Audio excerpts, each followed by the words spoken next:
Hello दोस्तों, श्री शिवाय नमस्तुभ्यम, हर हर महादेव, राधे राधे।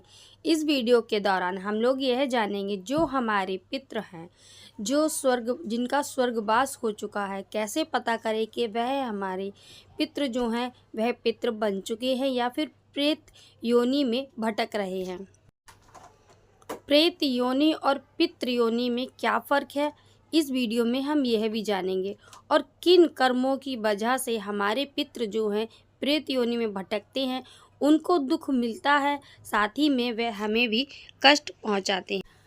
किस तरह हम तर्पण करें कि हमारे जो प्रेत हैं वो पितृ योनि में जाकर के अपने पितरों से उनका मिलन हो और वह भी हमें खुश होकर आशीर्वाद दें। और इसी के साथ यदि वीडियो की दी गई जानकारी आपको अच्छी लगे तो लाइक शेयर सब्सक्राइब ज़रूर कर लीजिएगा। जो बातें गुरुजी ने बताई हैं ध्यान दीजिएगा, क्या वह बातें आपके घर में भी घटित होती हैं? अगर हाँ तो कमेंट सेक्शन में जय पितृदेव ज़रूर लिखिएगा। और यह वीडियो उन लोगों के तक ज़रूर भेजिएगा जिनके घर में पितृदोष है या वह परेशान है। तो चलो चलते हैं गुरुजी के श्री चरणों। ये प्रश्न हम सभी का रहता है कि महाराज, जिनको मरने वाले 1 साल के बाद भी, सारी क्रिया कंप्लीट होने के बाद भी अगर स्वप्न में आते हों जाने वाले लोग, तो उसे क्या समझा जाए? ध्यान से सुने। मृतात्मा प्रेत होने के प्रमाण,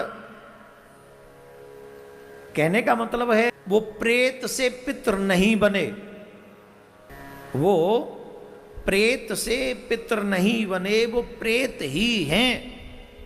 कौन? जो स्वप्न में आते हैं। जो आगे की सीढ़ी थी, उस सीढ़ी को जहां उन्हें पहुंचना था वो वहां नहीं पहुंचे। आज मैं इसको पूरे ढंग से वर्णन कर रहा हूं, हो सकता है मुझे 10-5 मिनट लग जाएं, लेकिन ये सब बड़े ध्यान से सुनिए आप। देखो, पितृपक्ष में पितरों से हम कृपा कैसे पाएं, इसी के लिए ये मेरा विशेष प्रयास है। गरुड़ पुराण होने के बाद भी पूरा हो गया है वो, इसके बाद भी मैं रोज कुछ न कुछ आपको सुना रहा हूं। इसके पीछे रीजन यही है, एकमात्र रीजन है कि जो गरुड़ पुराण में मैं रह गया था मेरे से, जो मैंने नहीं कहा, और जो हमारे पितरों को प्रसन्न करने का कार्य है, वो हम कैसे कर सकें। अब हर व्यक्ति ये जानना चाहता है कि वो हमारे पितृ बने कि नहीं बने, या भी प्रेत ही हैं। पितरों प्रेत से पितृ होने में उसे कुछ समय लगता है। उस समय के बाद भी, साल भर बाद भी अगर वो स्वप्न में दिख रहे हैं, इसका मतलब है अभी पितरों की संख्या में वो गए नहीं है, ऐसा प्रमाण है। अपने परिवारी जनों को, संबंधियों को या परिदृश्य को स्वप्न में दिखाई पड़े तो ये समझना चाहिए कि उसकी न तो कोई मुक्ति हुई है और न स्वर्ग या नरक में भी गमन नहीं हुआ, न सदगति और न अन्य किसी और योनि में उनका जन्म हुआ है। अभी वो किसी और योनि में भी उनका जन्म नहीं हुआ है, ऐसा निश्चित समझना चाहिए। उसके स्वप्न में दिखाई देने का तात्पर्य ही है कि वो अभी मृतात्मा अभी प्रेत रूप में ही पड़ा हुआ है। स्कंद पुराण में इसका उल्लेख है, स्कंद पुराण में, कि अगर वो किसी प्राणी को, परिवारी जनों को, फ्रेंड्स को, रिश्तेदारों को स्वप्न में देते हैं, दिखाई पड़ते हैं, या कभी कभी अनुभव कराते हैं कि हम यहाँ हैं, इसका मतलब है कि वो न तो पितृ हुए, न उनकी मुक्ति हुई, और न वो अभी स्वर्ग गए, न वो अभी नरक में गए, और ना ही अभी किसी और योनि में उनका जन्म हुआ है। जो लोग अभी तक तुमको स्वप्न में दृष्टिगोचर हो रहे हैं, उनका ये दशा है। अब सुनो, प्रेत से पितृ न बने तो उसका दुष्परिणाम क्या है? ध्यान से सुनना। पुत्र होता ही इसलिए है कि प्रेत से पितृ बनवावे, परिवार होता ही इसलिए है कि प्रेत से पुत्र बनवा, पितृ बनवा। लेकिन तुमने ये कार्य किया ही नहीं जिससे वो प्रेत पितृ बने। तो जब प्रेत ही बना रहेगा तो प्रेत को कितना दुख होता है मालूम है आपको? नहीं मालूम, नहीं मालूम, क्योंकि दिखाई तो पड़ता नहीं, सुना हमने उतना है नहीं, तो प्रेत के दुख तो हमें समझ में आते नहीं। सुनो, आज सुन लो जी भर के, वो कितना दुख पाते हैं प्रेत योनि में, और वो ही दुख नहीं पाते। माय डियर, दुखी आदमी तुम्हें सुख नहीं दे सकता। और आज पूरा उल्लेख लाया हूं तुम्हारे लिए, और तुम्हारे घर में 99% इनमें से एक चीज हो रही होगी। जिनके स्वप्न में आते हैं पितृगण या जो जाने वाली आत्माएं जिन्हें हम प्रेत कह रहे हैं, अगर आपको ये स्वप्न में आते हैं तो इनमें से कई चीजें आपके घर में हो रही होंगी। मैं गारंटी से कह रहा हूं। जो मृतात्मा सदगति के अभाव में प्रेत ही रह जाते हैं वह स्वतः तो कष्ट पाते ही हैं। क्यों? खाने की चीजों को देखकर भी वो खा नहीं पाते, जल को भी देखकर वो जल पी नहीं सकते, वो वायु का ही भक्षण करते हैं, मात्र वायु का भक्षण करते हैं, पिपासाद भोगते हैं। साथ ही वह परिवारी जनों को भी अनेक प्रकार से दुख देते हैं, क्योंकि जब वो खुद दुखी हैं तो तुम्हें भी सुखी नहीं होने देंगे वो। क्यों? तुम्हारी वजह से तो प्रेत रह गए, वो तुम्हारे अकर्मण्यता के कारण ही वो प्रेत रह गए। तो तुम्हारी अकर्मण्यता के कारण जब वो प्रेत रह गए तो वो दुख पा रहे हैं, और जब वो दुख पा रहे हैं तो तुम्हें सुखी कैसे होने देंगे वो? किस तरीके से तुम्हें सुखी कर दें वो? जब वो खुद दुखी हैं तो तुम्हें क्या क्या देते हैं जरा सुन लो, कृपा करके सुन लो, सुनो। जब वो स्वयं दुखी होते हैं तो अपने परिवारी जनों को अनेक प्रकार से दुख पहुंचाते हैं। वो किस किस प्रकार से दुख पहुंचाते हैं? आपके घर में अगर ये घटना घट रही हो तो निश्चित समझना चाहिए कि हमारे ऊपर पितरों का मीन्स हमारे उन्हीं प्रेतों का प्रकोप है। जिस परिवार में स्त्रियां ऋतुकाल प्राप्त होने के बावजूद भी संतान को जन्म न दे सके, मतलब आपकी वंश वृद्धि को रोक देते हैं, सबसे पहला उनका प्रकोप होता है। कि सारी स्थिति स्त्री में भी कोई कमी नहीं है, पुरुष में भी कोई कमी नहीं है, दोनों साथ में भी हैं, व्यवहार भी अच्छा है, ऋतुकाल भी प्राप्त हो रहा है, बावजूद इसके संतति आगे नहीं बढ़ रही। क्यों? क्योंकि हमारे वो प्रेतगण जो हैं वो हमारी संतति को रोक देते हैं, वो निष्फल कर देते हैं, वो ऐसा होने नहीं देते, फलस्वरूप वो वंश वृद्धि न हो पाए। और जिस घर में अल्प आयु में लोग मरने लगे, इन्हीं दिनों में, कोरोना की बात नहीं कर रहे हैं हम, बिना कोरोना के ही अकारण ही जवान जवान लोग मृत्यु के घाट पे उतर गए, अकारण ही, चाहे वो एक्सीडेंट से, चाहे वो खुद के किसी क्रोध की वजह से, या कोई रीजन नहीं था, फिर भी घर में अचानक से जवान अल्प आयु में ही लोगों की मृत्यु हो जाती है। जीविका के साधन जहां से आप रोटी कमाते हैं, सैलरी कमाई करते हैं, अचानक से ऐसा होता है कि आपकी नौकरी छूट गई, आपकी जॉब छूट गई, आप खूब प्रयास कर रहे हैं कि जॉब लग जाए, जॉब लग जाए, जॉब लग जाए, कॉल भी आ जाता है, लेटर भी आ जाता है, बावजूद इसके जॉब कंफर्म नहीं हो पाती है। गए तो 1-2 दिन में छूट जाती है, महीने भर में छूट जाती है। पितरों का आक्रमण होता है जॉब पे, तुम्हारी सैलरी रुकवा देते, तुम्हारी नौकरी छुड़वा देते हैं।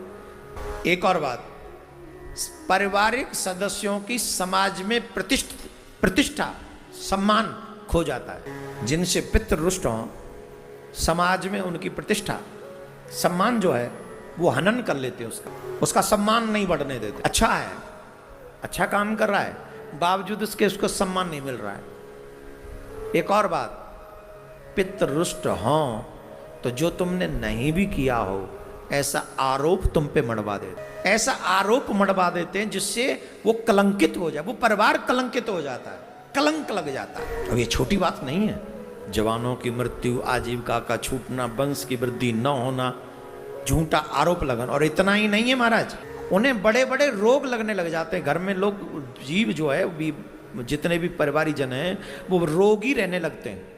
जिनके पितृ जिनसे रुष्ट हों, उस परिवार में छोटे छोटे बच्चे भी बीमार पड़ने लगते हैं, जवान जवान लोगों को बड़े बड़े रोग लगने लग जाते हैं। और ऐसा भी होता है कि आपने धन कमाया, पहले से कमाया हुआ धन है, तो वो धन या तो बुरी जगह पे लग जाएगा, जैसे आपने कोई प्रॉपर्टी खरीदी, एकदम से वो रजिस्ट्री 2 नंबर की निकल गई, पैसा भी गया, जगह भी गई, ऐसे खत्म करा देते हैं पैसा। और दूसरे कई लोग ऐसे भी होते हैं कि ब्याज पे पैसा दे देते हैं, लो जी 1 करोड़ रुपए ब्याज पे ले जाओ, पितृरुष्ट हैं, ब्याज के चक्कर में वो 1 करोड़ लौटेगा ही नहीं।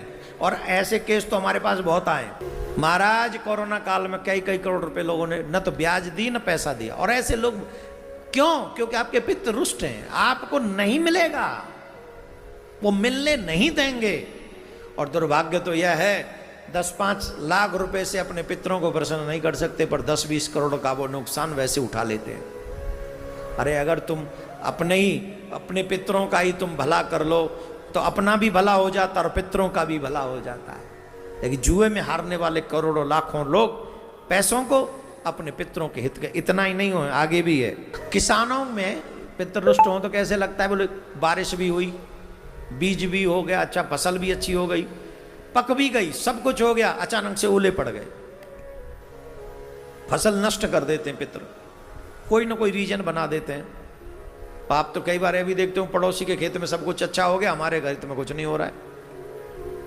ये पितरों का क्रोध है। घर में सभी परिवारीजन आपस में एक दूसरे से लड़ते रहते हैं, एक दूसरे की शक्ल देखना नहीं चाहते। घर में पत्नी अगर प्रतिकूल आचरण करे, पति अगर प्रतिकूल आचरण करे, मतलब पति पत्नी में भी एक दूसरे में न बनती हो, तो समझो कि हमारे पितृ लोग हमसे रुष्ट हैं। ऐसे लोगों को चाहिए कि मानना चाहिए कि हमारा परिवार जो है वो प्रेत पीड़ा से ग्रस्त है। प्रेत पीड़ा कतिपन अन्य लक्षण गरुड़ पुराण में भी इसका वर्णन किया गया है। इतने सारे लक्षणों से, अकेले स्वप्न से ही नहीं, इन चीजों से आप ये पता लगा सकते हैं कि आपके घर में प्रेत पीड़ा है। मीन्स आपके घर में जो व्यक्ति गए हैं वो आपको चैन से नहीं बैठने दे रहे हैं। उसके पीछे रीजन वो नहीं है, उसके पीछे रीजन हम हैं। हम क्या रीजन है, बोले हमारी ही वजह से उनको प्रेत से।